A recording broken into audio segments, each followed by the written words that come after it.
Salut à toi, c'est Sarah de Business Passion Cuisine, j'espère que tu vas bien. Comme tu le sais, sur ma chaîne YouTube, je donne des conseils et des astuces pour t'aider à lancer ton business en ligne autour de la cuisine, puisque je fais partager mon expérience dans le domaine culinaire et surtout dans la création d'activités culinaires pour permettre à un maximum de personnes de réaliser leur rêve, de vivre de leur passion pour la cuisine. Donc c'est l'objet, on va dire,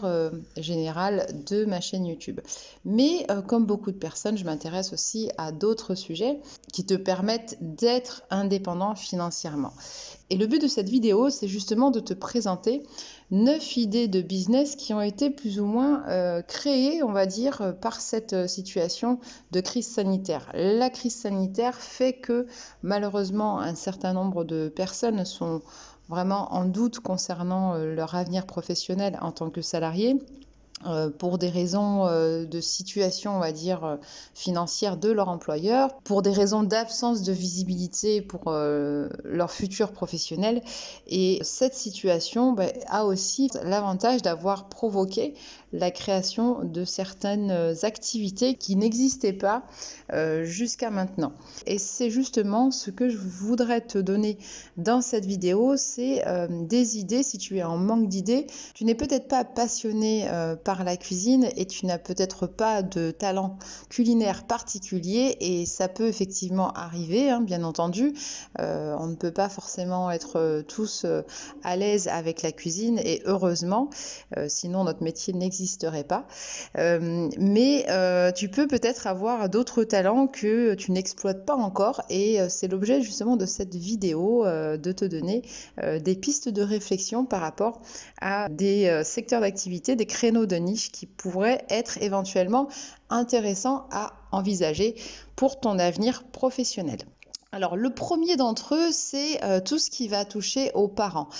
Comme tu le sais, la situation de confinement fait que les parents se retrouvent avec les enfants H24, 7 jours sur 7. Ça peut parfois paraître assez périlleux en termes d'organisation, gestion des devoirs, gestion des loisirs pour les enfants, et puis en même temps trouver du temps pour soi, trouver du temps pour s'occuper de sa maison, s'occuper de nos propres activités en tant que parents. Donc ce premier créneau qui pourrait être intéressant à exploiter, c'est justement d'apporter un soutien, d'apporter des conseils aux parents pour améliorer leur gestion au quotidien dans cette situation, dans ce contexte de crise sanitaire, de confinement, et puis les aider justement à trouver une organisation plutôt sereine, de manière à leur permettre de gérer les enfants, de gérer les devoirs à la maison, de gérer leurs propres activités sans être ultra stressés par la situation. Donc ça, c'est la première idée qui peut être à creuser si tu cherches une idée de business et si tu es plus ou moins, on va dire, attentif à ce genre de sujet. Et ça peut être par exemple par le fait que toi-même tu es parent et que tu as trouvé une organisation plutôt satisfaisante, eh bien, il est temps justement de partager tes connaissances, de partager ton expérience auprès de parents qui sont eux complètement désemparés par cette situation. Le deuxième sujet intéressant à creuser sera la création de contenu. Alors beaucoup de personnes sont en recherche justement d'activités sur Internet et ont besoin de digitaliser, on va dire, leur activité à cause de cette situation justement, et ils n'ont malheureusement pas les connaissances nécessaires en création de contenu. Et si toi tu es un petit peu calé sur le sujet et que tu as la possibilité de faire partager ton expérience, de donner des conseils et de former ces personnes sur la création de contenu, eh bien c'est le moment justement d'apporter ton aide et peut-être de dévoiler ici une super idée de business pour toi. Le troisième axe de réflexion que je vois, c'est tout ce qui est enseignement artistique. Pourquoi cette idée, on va dire, de business peut à ce moment-là être intéressante à réfléchir? Eh bien, tout simplement parce que on dispose d'un peu plus de temps, on dispose de plus de temps pour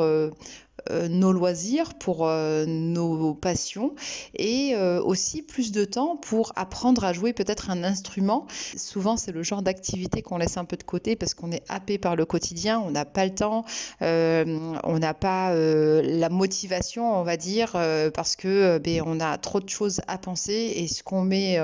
en premier de côté, c'est tout ce qui est apprentissage, par exemple, d'un instrument de musique, apprendre à chanter, apprendre la couture, apprendre à faire de la peinture, etc. Et puis, si toi, tu es justement calé là-dessus et si tu as des connaissances ou tu es expérimenté dans un instrument de musique en particulier ou pour le dessin ou pour la couture, eh bien, tu peux te lancer dans l'enseignement de ta passion, dans l'enseignement de ton art auprès de ces personnes-là qui disposent de temps comme ils n'en ont jamais disposé jusqu'à maintenant. Donc ça m'amène naturellement à la 4e idée de business qui est forcément la cuisine et enseigner par exemple ton talent culinaire, enseigner une spécificité culinaire à des personnes qui sont encore une fois disposées à apprendre, qui ont le temps d'apprendre et qui ont envie d'apprendre parce qu'on a besoin de se faire plaisir à la maison avec des activités intéressantes, avec des activités qui nous font du bien. On est dans cette période de confinement où en fait on ne peut plus vraiment se faire plaisir comme c'était le cas avant grâce à des sorties au restaurant ou aller boire un coup avec des amis, etc. ou même se retrouver entre amis pour un pique-nique. Toutes ces choses-là sont des choses qui manquent aux gens aujourd'hui et donc c'est ce qui explique aussi qu'on se tourne vers des choses de type apprentissage culinaire, des choses un petit peu plus, on va dire, joyeuses et motivantes pour nous apporter un peu de gaieté dans cette situation morose qui est le confinement. Donc là, il y a vraiment une idée de business, que ça soit effectivement donner des cours de cuisine, vendre des livres de recettes, que ça soit enseigner un type d'alimentation spécifique. Et donc, il y a vraiment de quoi développer un business en ce moment sur ce point-là. En 5e point, on a ensuite la cible étudiant. Alors la cible étudiant, pourquoi ? Parce que les étudiants, les collégiens, les lycéens ont vécu une année scolaire catastrophique. Les parents sont ultra inquiets pour l'avenir scolaire de leurs enfants, sont inquiets de les voir développer des lacunes plus tard, puisque si on compte le nombre de jours passés à l'école et le nombre de jours passés à la maison, en devoir à la maison, avec des parents qui ne sont pas forcément compétents, et ça peut se comprendre sur ce point-là, et bien, il y a de quoi s'inquiéter effectivement, être en recherche de solutions alternatives, et ces solutions alternatives, les parents vont les chercher sur Internet. Donc si tu es calé en maths, si tu es calé dans une matière spécifique, pourquoi pas proposer tes services pendant cette période de confinement, pendant cette crise sanitaire, pour rassurer les parents et pour aider les collégiens, les lycéens pour leur avenir scolaire et les aider à surmonter des lacunes qu'ils ont peut-être développées pendant cette période un petit peu transitoire de mi-école, mi-maison. Donc voilà, là il y a encore de quoi faire et de quoi se lancer dans un business intéressant et c'est le moment d'y réfléchir. Ensuite, en 6e axe de réflexion pour un business dans cette période de crise sanitaire, c'est tout ce qui concerne la santé et le fitness. Alors je sais ce que tu es en train de te dire dans ta tête pendant que je te parle de te lancer dans le créneau de la santé ou du fitness, c'est que le marché est déjà saturé, il y a déjà du monde, il n'y a pas de place pour tout le monde, le coaching sportif c'est déjà plein à craquer, etc. Alors oui, effectivement, il y a du monde dans ce créneau, mais là où tu vas faire la différence, c'est si tu parviens à toucher les bonnes personnes. Et moi j'ai une petite anecdote. L'autre jour, j'ai une amie qui m'a demandé si je ne connaissais pas des chaînes YouTube intéressantes avec des coachs sportifs qui produisent du contenu de qualité et surtout du contenu attractif pour les enfants, pour les ados qui sont à cran parce qu'ils ne peuvent plus faire de sport, des gamins qui ont l'habitude de faire pas mal de sport dans la semaine et qui aujourd'hui se retrouvent un petit peu livrés à eux-mêmes sans trop savoir quel type d'exercice faire à la maison et surtout qui sont en recherche de nouveautés, en recherche de choses amusantes et motivantes. Elle me disait que justement son fils connaissait déjà les principaux influenceurs dans le domaine sportif sur YouTube ou sur TikTok, etc. Et qu'il était en recherche justement de contenu nouveau et attrayant. Donc là, il y a vraiment de quoi lancer un business intéressant si on arrive à trouver un créneau de niche suffisamment spécifique pour toucher une certaine population et en l'occurrence la population des jeunes, la population des ados qui sont un peu enfermés chez eux et qui ont besoin de se dépenser, qui ont besoin de faire du sport et en même temps on rend service aux parents parce que les parents ne peuvent plus, ils pètent un câble et ça se comprend. Donc là il y a vraiment de quoi faire, vraiment quelque chose à creuser. Sur le thème de la santé, c'est la même chose. On va pas, se lancer comme ça du jour au lendemain sur un business autour du régime, etc., ou de la perte de poids aux plantes. Il y a déjà suffisamment de personnes qualifiées dans le domaine présentes sur des business en ligne, mais pourquoi pas effectivement creuser un créneau spécifique, peut-être lié à ton expérience personnelle avec des allergies, avec des intolérances ou un régime spécifique que tu as fait, peut-être quelque chose que tu as qui est propre à toi et que tu peux aujourd'hui partager. Donc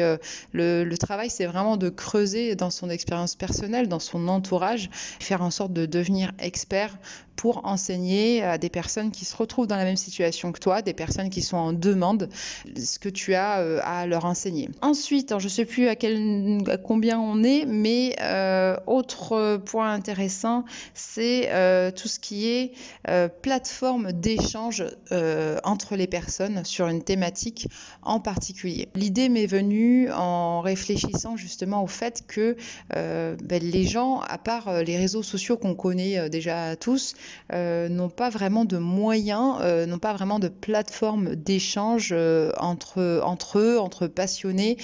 si ce n'est effectivement des forums qui existent déjà. Mais l'idée, c'est vraiment ça, en fait, c'est de développer, que ça soit via un groupe Facebook ou via un système de forum, un forum de discussion, de développer en fait un espace membre sur une thématique en particulier et qui permettra aux gens d'échanger sur cette thématique, d'échanger sur des sujets qu'ils ont en commun et qui les intéressent. Et toi, en fait, ça te permettra de leur proposer justement cette plateforme, cet outil, avec un système d'abonnement. Si tu es un petit peu calé pour mettre en place ce système de forum de discussion sur des thématiques spécifiques, pourquoi pas proposer, oui, avec un système d'abonnement aux personnes d'adhérer à ce groupe, d'être membre et puis pouvoir échanger dans ce contexte-là où les communications entre les personnes sont très compliquées. Les interactions sur des sujets qui passionnent les gens sont carrément pas possibles ailleurs que sur Internet. Donc, pourquoi pas effectivement envisager ce point-là. Ensuite, on a également le créneau du gaming et du e-sport, donc qui est très très en vogue et qui va continuer